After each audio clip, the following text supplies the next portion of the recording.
Good morning, good afternoon, good evening, folks. We are back with an all-star investor, someone who's been on the channel multiple years. And yes, folks, just confirmed he's back for 2022. We wanted to ask your opinion last week, and you guys blew up the comments. So I want to thank you for all the great feedback on Mr. Greg Dickerson. I think I had over 150 comments, Greg, and that is not normal. Everybody, huge thumbs up. So you're back for 2022. Awesome. Yeah, I want to thank everybody for their kind words. I read the comments and happy to be back for 2022. And I think we'll have a very special January surprise episode for them in terms of how to accomplish whatever it is they want to do in 2022. So if there's something specific you guys want to do that you want us to talk about, I'm not going to say goal because I look at things very differently, as you all have come to realize. But your plan for 2022, and there's a difference between a goal and a plan, and we're going to talk about that. So whatever your plan for 2022 is, post it in the comments below, and Michael and I will put that plan together and show you how to achieve it faster than you ever thought. Folks, Greg is offering you the ability to be mentored by him. Right below what your plans are for 2022, we will review them together, and we will do future videos on those. So that is an amazing gift he has just given you. So I hope everybody blows up comments below. So while we wait for those, Greg, today we're going to talk about a spectacular call you had last week. It made me think. I spent 7 days digging in, and I think you are right. 100%. We are just started what you called the Great Deleverage. I love that word. Some people call it the everything bubble. I actually think the Great Deleverage is a better title for it. So why don't you talk about the call you made, and then we can talk about where people might see it first and next, because I think there's a series of things that might come down the pipe. But let's first talk about the call, because it was awesome, folks. This was last week, so go watch it. Yeah, the Great Deleveraging, is how I call it. And right now there is a big debate. Are we in bubbles? Or are we just over leveraged? In other words, is there too much liquidity in the system? And if you look around the world, we're a global economy now. Everything is related, everything is connected, and all markets all across the world, financial markets, real estate markets, all assets, commodities, bonds, it doesn't matter what it is, everything is way overinflated, and there's too much liquidity out there. And that needs to unwind, and we need to deleverage to get back to normal levels. So that's basically what's going on.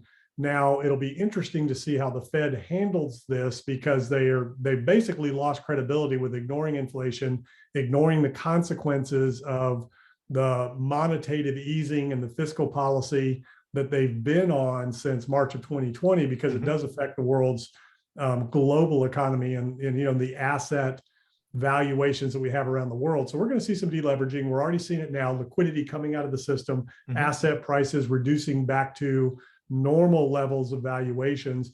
And you're already seeing banks around the world where countries are allowing their banks to reduce the amount of reserves that they have on account and things like that, which is actually more leverage. The less reserves, the more leverage you have.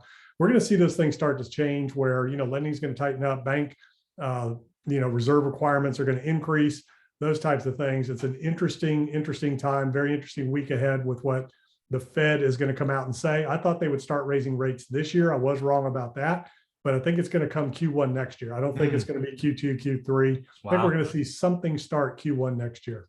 Yeah, that's amazing, folks. Really, when I look at this, because again, you brought it up last week, it was an episode that people jumped all over. So that was awesome. But I actually spent some time, and I was trying to see where would the deleverage happen first. And I think it happened in, I don't know what I would call it, the high tech, high valuation stocks. I looked at Zoom, for example, right? Zoom at one time, I think it was 156x revenue.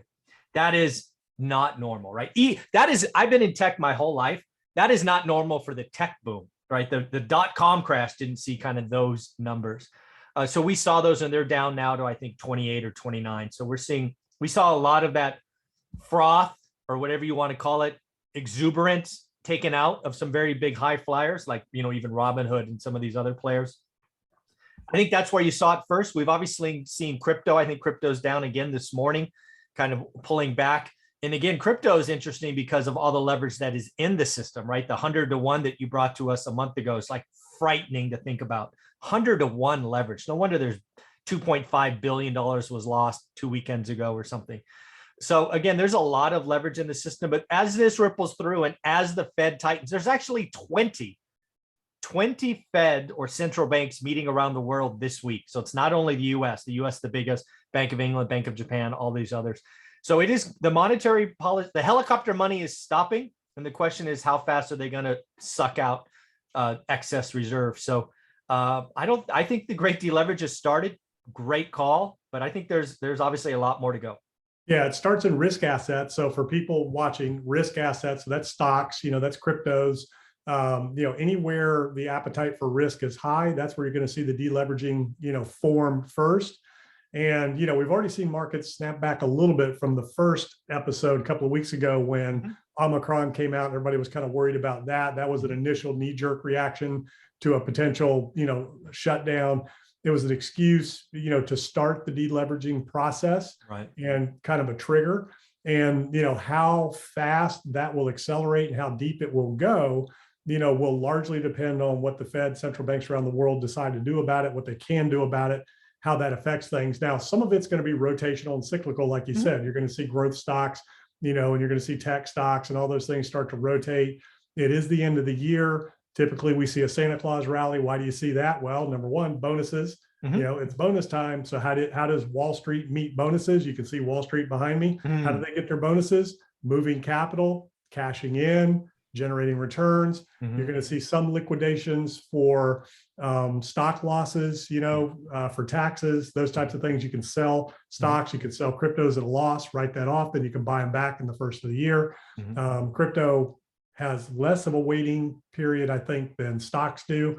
Really interesting how crypto is actually, the push is to label crypto, most of the crypto assets as property versus, securities. So we'll see how that all comes out and where that, ship lands. But, at the end of the day, we are going to see some deleveraging. Things are way overvalued. Everybody knows it.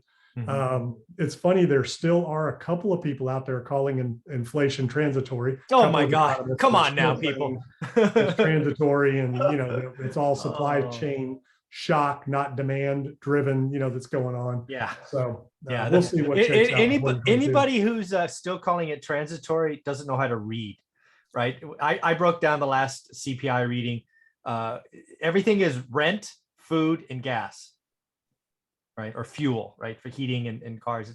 It's not transitory. Now, I did read something that they're going to change the way that they're measuring inflation, and they're going to revise their recent readings. Have you read anything on that? I haven't read that, but it wouldn't surprise me. Yeah. It's funny. We'll talk about this in episode number 2, but I'll leave the tease right here. One of the great things about CPI is you can actually understand the math. And one of the greatest factors I've talked about is missing is rent, right? Rent equivalent for single family homes. They've only reported 3.5%. The reason they do that is, historically speaking, there was no great way to figure it out. So they did a survey. Now we have companies like Invitation Homes with 80,000 single family homes. So there's actually sources of information. So I actually did the math, and we'll save the number for episode 2.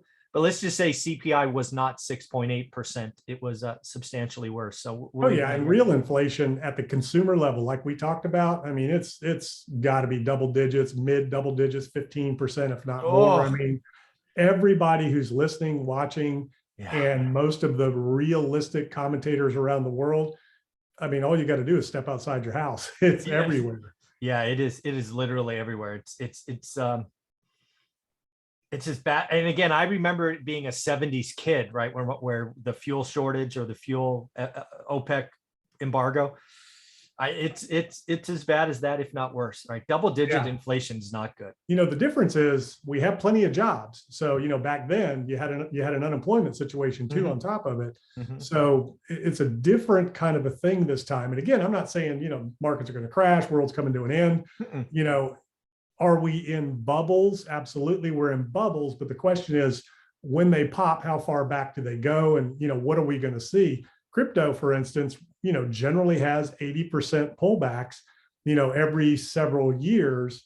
and even 30 to 40% along the way. And we haven't quite hit 30 to 40%. I guess we're getting close to 40% now from the recent highs, but there's still a little bit of a ways to go there. And then the real question is, how quickly does it snap back? We've already seen the market snap back to record levels again, so it's really interesting what's going on, and where the markets are going to end up. But you could lose 30% of the value in the stock market, NASDAQ, S&P, and get back on a normal path. And there's a lot of information out there about how dangerously overvalued all that is right now. And one of the biggest speculators out there, Kathy Wood, I mean, she's taking it on the chin right now in every I called that 6 months ago. Yeah. I'm like, guys, you're following this. She's out over her skis. This is that worked 2 years ago. What's really funny is, people will say, oh, she's got a long-term view. Well, you can take a long-term view of anything and say anything's going to be worth 10x more 20 years from now or 10 years from now, and use that as an excuse. But which has been the case. I mean, we've been in a major bull run in the stock market, for what, 20 years now? Yeah.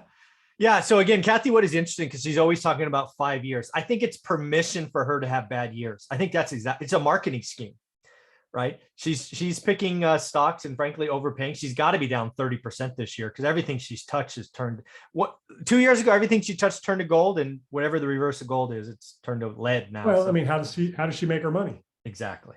Yeah. She makes it with assets under management. She makes it on, buying and selling, and, maybe she takes a percentage of profits if she gets any, but she's not going to lose any money if her funds are down. She's made her money. Absolutely. Absolutely. I'm not discrediting Kathy. Anything can happen, but the problem is we're at all-time highs from here. And there's only one or two people saying there's significant upside from here, in the stock market. And I mean, if the Fed jumps back in, and the thesis is the Fed's going to jump back in as soon as we start to have a hiccup, and, they're going to keep rates low. They're going to keep pumping money into the economy. They're going to reverse, their course of action on the, tapering and things like that to keep it all propped up. And, if they continue to do that, I mean, there's no reason to believe things are going to come down anytime soon, as long as there's all this liquidity being pumped in. The question is, can they keep doing it? Yeah. So that is actually going to be our topic for episode 2. Can the Fed be tough, or are they going to wilt?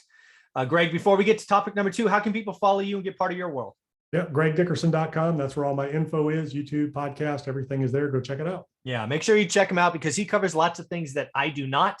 And I often work out to watching some of your videos. So thank you for doing all that.